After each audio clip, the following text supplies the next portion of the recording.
At the G20 summit in China, the United States makes progress, but no deal on a Syria peace agreement. Bicycles improve girls' school enrollment rates and reduce teen pregnancies in Kenya. And a smartphone case maker launches an add-on tool to ensure Pokeballs go where they're intended. Africa 54 starts right now. Good evening and welcome. I'm Vincent Makori. This is Africa 54. On the sidelines of the G20 summit in China, U.S. President Barack Obama says he had productive talks with Russian President Vladimir Putin over Syria on Monday, but the two sides have yet to reach agreement on a ceasefire deal that would allow more humanitarian aid to the war-ravaged country. President Obama spoke of gaps of trust when he addressed reporters. VOA's Marcus Houghton has more. President Obama said the two countries must continue working toward an agreement that would lead to a cessation of hostilities in Syria. We have had some productive conversations about what a real cessation of hostilities would look like that would allow us both, the United States and Russia, to focus our attention on common enemies like ISIL and Nusra. But given the gaps of trust that exist, that's a tough negotiation. Russia has backed Syrian President Bashar al-Assad in the conflict, but the United States is working with moderate opposition forces fighting Assad. Obama has said the U.S. needs to see some buy-in from the Russians on reducing violence and easing the humanitarian crisis. The faster we can provide some relief to folks on the ground, the better off we're going to be. And that then is a predicate for us to be able to transition into a serious conversation about a political solution to this problem. Obama noted that a previous ceasefire agreement had some temporary impact, but the Assad regime has since resumed bombing with impunity. Obama says he has instructed U.S. Secretary of State John Kerry to keep working with his Russian counterpart toward a ceasefire. The U.S. president said Putin issued the same instruction to his foreign minister, Sergei Lavrov. Marcus Houghton, VOA News, Washington.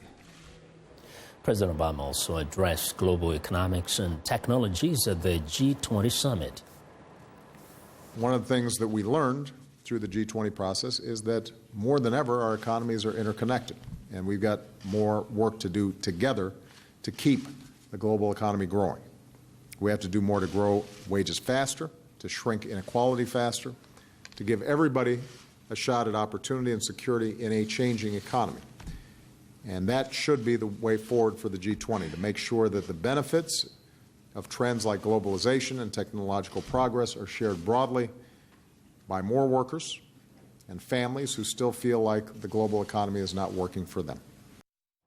Well, here's more now on the exciting opening of the G20 summit, where President Obama reached an agreement with Chinese President Xi Jinping on reducing pollution. Obama's other talks focused on U.S. relationships with major allies.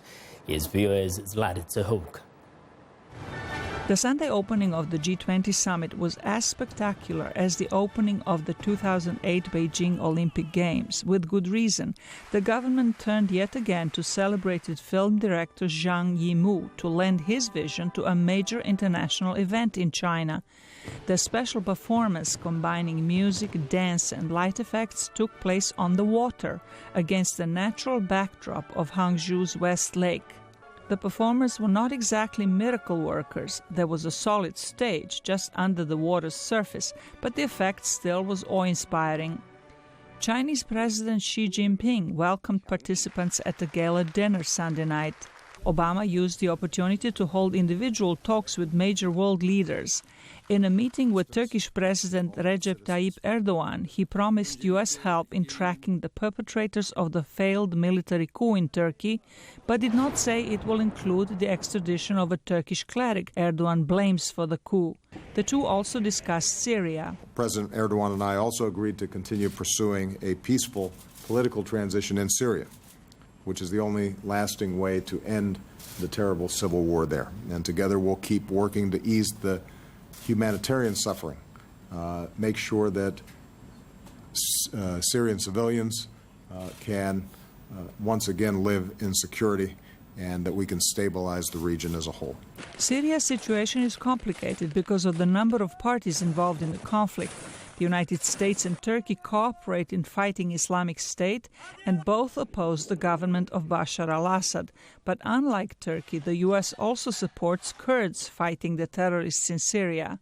Assad enjoys the support of Russia and Iran. Syrian civilians are caught in the crossfire. At the G20 summit, Kerry worked with his Russian counterpart on a ceasefire deal for Syria. He said additional meetings are needed to resolve the remaining tough issues. We're not going to do something that we think has less than what we believe is a legitimate opportunity to be able to try to get the job done. Obama's Monday schedule includes a meeting with Russian President Vladimir Putin. Zlatica Hoke, VOA News, Washington. Well, Nobel laureate and longtime missionary to the poor and sick, Mother Teresa, was declared a saint by Pope Francis Sunday, just 19 years after her death.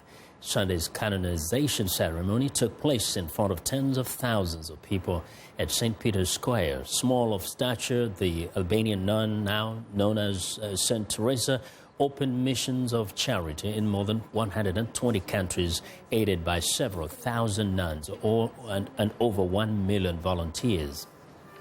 Well, VOA's Maria Mediala looks at the life and legacy of St. Teresa. In her signature white sari with blue borders, Mother Teresa started the Missionaries of Charity to help the poor on the streets of Calcutta. But soon the religious orders spread throughout the world. We have 3 houses in Washington, D.C. Sister Nishi is one of 4 nuns running the house we visited on Wheeler Street in Southeast Washington. Every day we serve, except on Thursday we don't have. We sisters, they cook, and some volunteers, they come and they serve. Some they cook and they bring. We start to cook 8:30 morning. An hour later, they start to pray just before serving food that volunteers helped put together. In the past 5 years, Houston Robertson, a member of the Peter Claver congregation, has gone from volunteering once a month in this location to once a week. Mostly I cook, help prep the food, and right now you're taking away from my cleanup duties because I mop the floors when we finish also. Robertson says you measure a man or a woman by how they treat others that have no one to speak for them. Mother Teresa was the voice of the less fortunate, and she still speaks through volunteers like him and others. Mother Teresa lives on in all of us. I mean, she showed us what it was like to be what I call a Christian Catholic. She took the poorest of the poor and treated them with dignity. And that's what we do here. We treat everyone with dignity. We don't look down on anyone. In 2003, Mother Teresa was beatified by the late Pope St. John Paul II. But while some viewed her as an international icon of charity who was celebrated by world leaders and adored by millions, others criticized her for, among other things, misuse of funds and seeking publicity about her work. Michael Witzak is an associate professor of liturgical studies at the Catholic University of America. The criticisms are there. They've been taken seriously, but weren't considered by the church to override the conviction that what she did was primarily for the good and primarily for the good of people, and provided a good example for other people to follow. A good example for people like Sister Leonard, who met Mother Teresa in 1981 when she came to inaugurate this center. Her legacy for me is a kind and merciful father and sister and sunshine of God's love to the world. Mother Teresa would have turned 106 years old when we visited the house that not only feeds the needy, but also helps protect pregnant women who have nowhere to go, and is home to an aftercare program helping young students with their homework. Mariama Diallo, VOA News, Washington.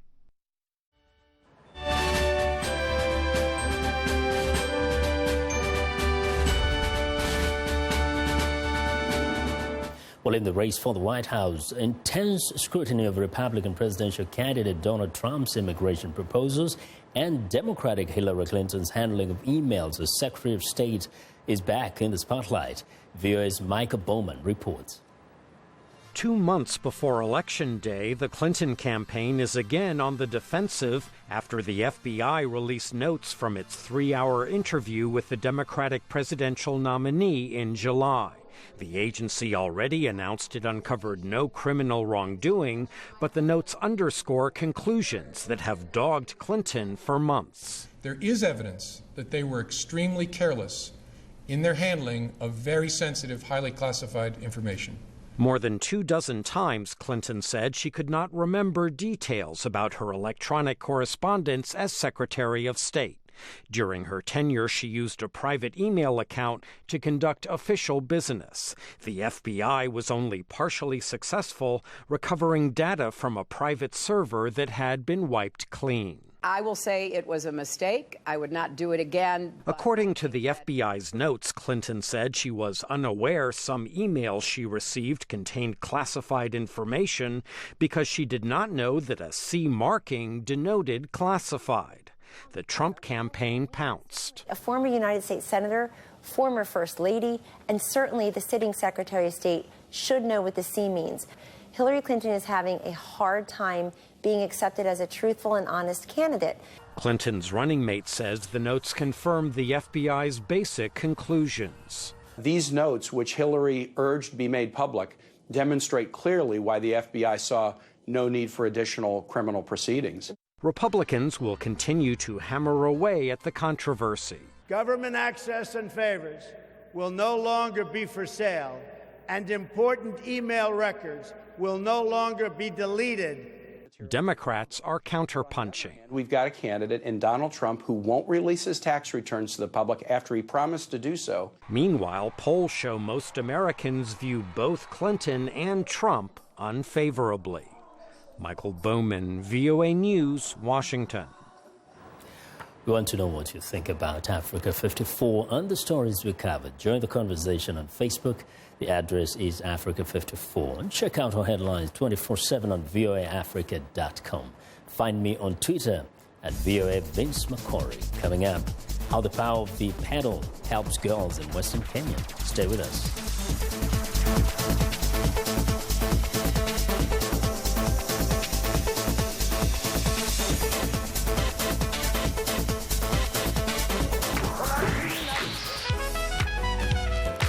I wanted to present music and a side of American culture that is most important to me, that is a part of who I am. They're going to get some incredible performances.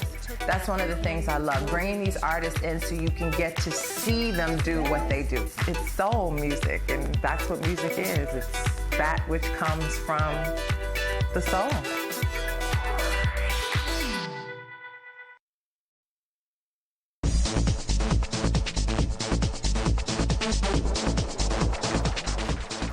Welcome back. In Western Kenya, poverty is making girls vulnerable to teen pregnancies and dropping out of school.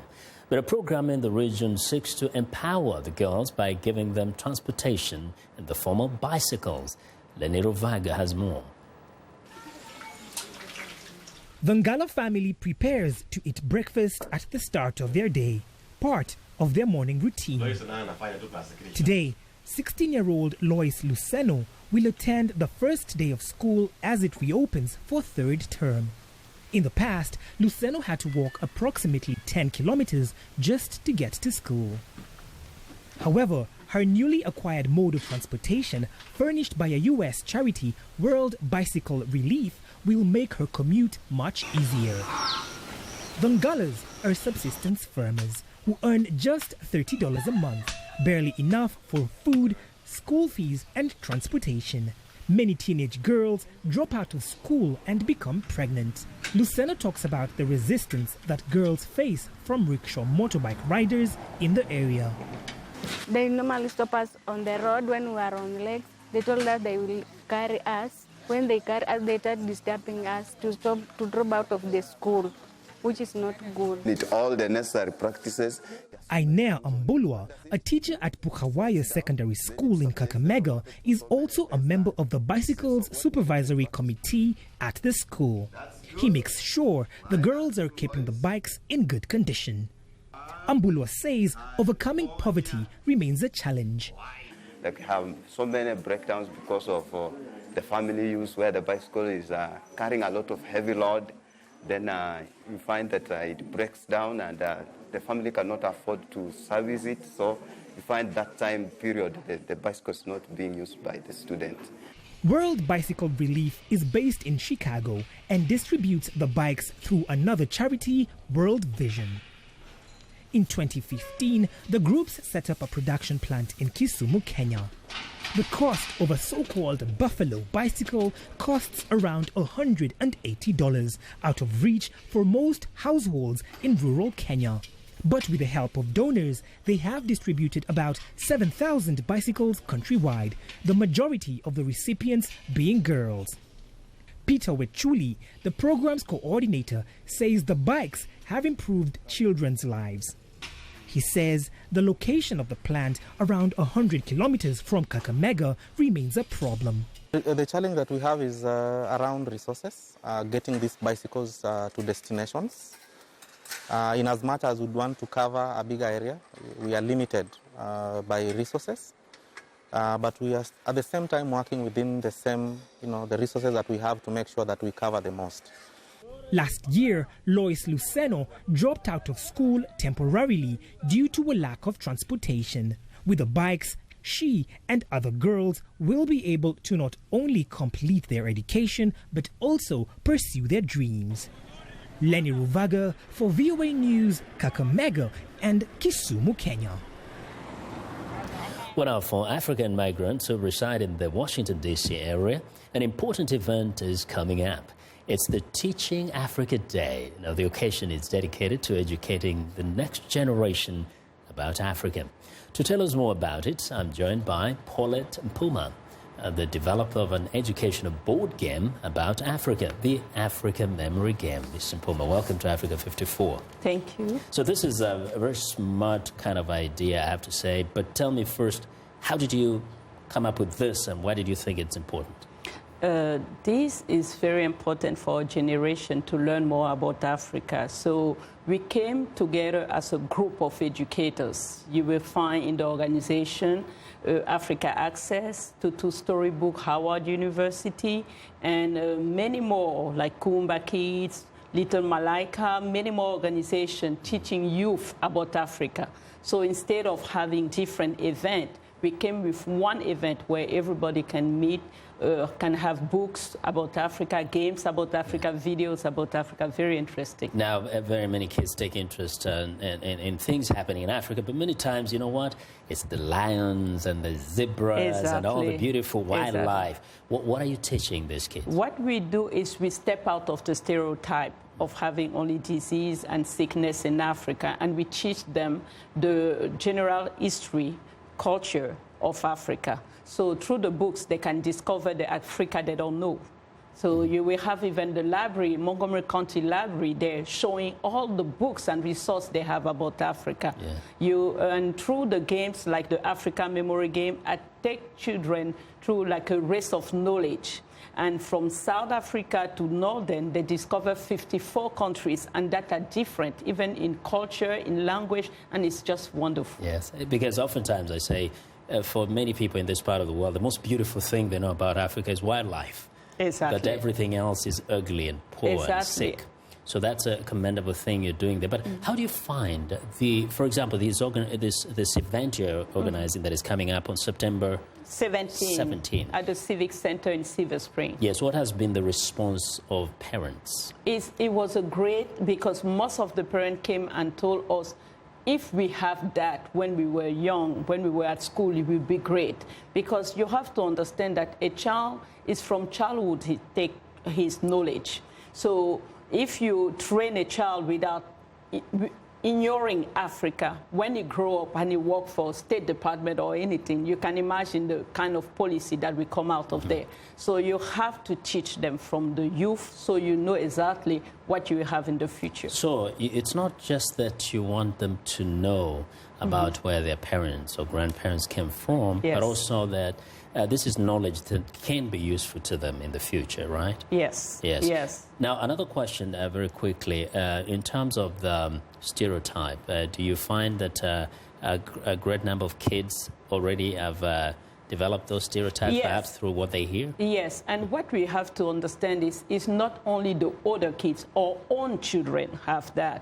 I did the Africa Memory Game because my daughter asked me if I have AIDS when I was a child. Wow. Because she went to school and she saw a video where children of Africa have AIDS, and it was Black History Month. Wow. So she That is just sad. concluded that all African children have AIDS. So I had AIDS, and now I don't have AIDS because I'm a grown-up. So I have to break everything, even in my own children. So it affects everybody. Yes. And I saw in the past event, in a few seconds, you kind of bring in not only Africans to help these kids play these games, but even Americans and others. Why? American and dignitaries. What is special about Teaching Africa Day is last year we have 2 senators reading African books. We have Senator John Sarben and Senator Jamie Raskin. We have important people in the State Department, the African Bureau of Affairs. They came and they read books to children. So you have also schools coming, educators coming.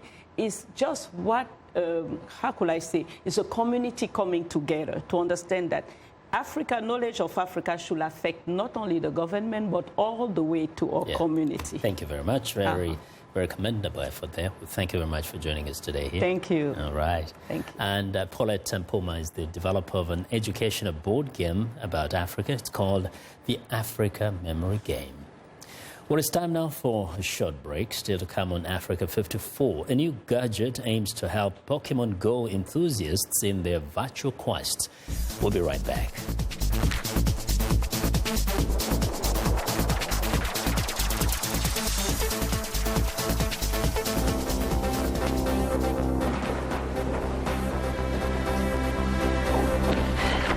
Wir haben 10-mal so viel Direktinvestitionen in der Europäischen Union, als wir in ganz Afrika haben. There are still too many examples of the denial of freedom of expression. National Unity agreed to work in a fresh spirit of cooperation to advance the interests of South Sudanese people, particularly their aspiration for justice.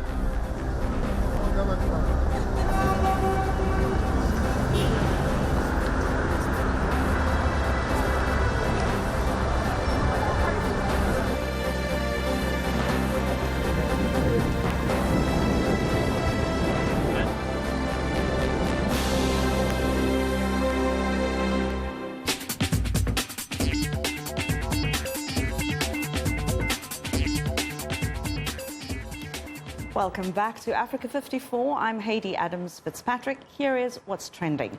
Now, if you're a Pokemon Go addict, that's okay. We have news for you. There might be a way to finally catch them all. Smartphone case maker Catalyst has come up with a new strap-on tool to help guide Pokeballs towards unsuspecting Pokemon. Now, the tool fits onto Catalyst's existing waterproof phone cases, so there's now no reason a bit of rain should keep you from your next catch. But could using this tool be considered cheating? Catalysts say only that the tool helps gamers catch even more Pokemon, which, of course, can only be a good thing, right? And take a look at these Amazonian creatures feeling right at home in Dubai. Yes, Dubai. This is the newly opened Green Planet, which is designed to give the people of the UAE a taste of the rainforest.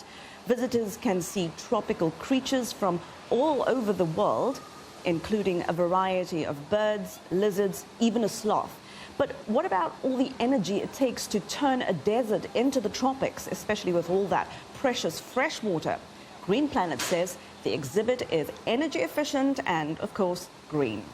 And that is what is trending today. Vincent. Well, thanks a lot, Heidi. And now let's go to West Africa. The Bama cap is a distinct head made by the Bama people of Nigeria's Borno state. Prized across West Africa for their intricate hand-woven embroidery, the hats are now being woven into Nigerian pop culture. Although Boko Haram has displaced many of Bama's residents, they're still sewing the caps, which sell at high cost and high profit. Here's Chika Odua. Nigerian rapper Nato C is wearing it. Nigerian President Muhammadu Buhari is rarely seen without it. The famous cap is known by many names: Fila, Hula, Yaudi. These caps have earned a special place in Nigerian pop culture. And it all starts here in Maiduguri, the Borno state capital in northern Nigeria. These men came to Maiduguri from Bama. They are sewing traditional caps, which originated from Bama hundreds of years ago. Boko Haram nearly wiped out their community. They'll take your wife, they'll take your child, and they'll also force you into joining them. But these men did not join Boko Haram, nor did they stop making caps. I grew up and saw people sewing, and that's how I learned. You will be practicing, and you will make many mistakes, but with time, you will do it right. I've now been an expert at it for 12 years. Each design template is sketched by hand. In Maiduguri, the caps sell starting at about $20. Many of the caps are taken here to the Nigerian capital of Abuja, where they are sold for a higher price, about $50, even up to $180. Sani Mohammed is not from Bama, but he wants to wear a Bama cap for his upcoming wedding. It's very nice. The caps, they are very strong. That's why people from different parts of the country buy them. The cap brings unity among Nigerians. Store owners say the Bama caps sell fast. Wearing a cap brings respect. Between two people, if one wearing a cap and the other's not, there is a difference. Even if you see a small kid with a cap, you will respect him. Ahmed Isa Gondi, author of some 40 books about the Bama cap tradition, wants to streamline the industry. I promote every aspect of the cap, from designing to cap embroidery to stitching to washing, and generally every aspect that will make anybody who is into cap business get a quick return on investment. Back in Maiduguri, these men will continue to sew their traditional caps. They say Boko Haram fighters may have destroyed their homes in Bama, but they have not destroyed the Bama cap. Chika Odua for VOA News, Maiduguri, Nigeria. Well, and that's our show for today. Be sure to watch Africa 54 on our website at voaafrica.com. For more news, tune in to VOA's evening radio show, African News, tonight at 18 and at UTC. And in the mornings today, Break Africa between 0300 and 0600 UTC, Monday through Friday. Thanks for watching from all of us in Washington. Have a good night.